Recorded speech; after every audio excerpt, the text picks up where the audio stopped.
সিলেটের আরো পরিচয় আছে, সিলেট হইল গিয়া মাজার কবরের অধ্যুষিত এরিয়া। কাবাগরের ভিতরে 360 মূর্তি আছিল, আর সিলেটের 360 আউলিয়া আছে। সংখ্যা মিলে গেছে, বেয়াদবি মাফ করবা। ওদের আছে রামনারায়ণ, ওদের আছে মানিক পীর, ওদের দুধকলার সাথে মিশিয়ে গেছে মুদের ক্ষীর। আমি বানাইছি না কবিতা, জাতীয় কবি কবি নজরুল ইসলামের কবিতা। দুর্গা নামের কাছাকাছি প্রায় দরগায় গিয়ে লুটাও শির, ওদের আছে রামনারায়ণ, ওদের আছে মানিক পীর, ওদের দুধকলার সাথে মিশিয়ে গেছে মুদের ক্ষীর। আমরা আজকে মিলে গেছি। ওদের পূজা পাণ্ডব আছে, আমরা উরুস আছে। এখন উরুস করেন মুসলমান হলে, পূজা করেন হিন্দু হলে।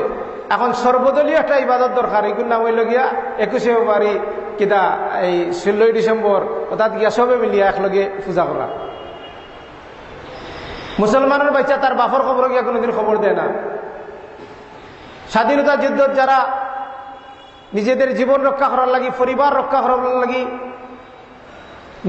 নির্যাতনের মোকাবেলা করবার লাগিয়া তারা নিজেদের জীবন উৎসর্গ করছে, তারার নামে তার খবরও নাই। ইট দিয়ে একটা নিজে বানাইয়া, মূর্তি একটা বানাইয়া ওগুর মাঝে পূজা দেওয়া হয়।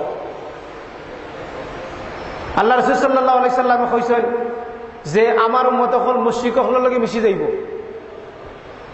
তখন আজকে আমরা মুসলমানের বাচ্চা, হিন্দুর বাচ্চা, খ্রিস্টানের বাচ্চা, ইহুদির বাচ্চা, বৌদ্ধের বাচ্চা সব এখানে মঙ্গল প্রদীপ, শিখা চিরন্তন, শিখা অনির্বাণ, অমুক দিবস তমুক দিবস, খালি দিবসের টেলা।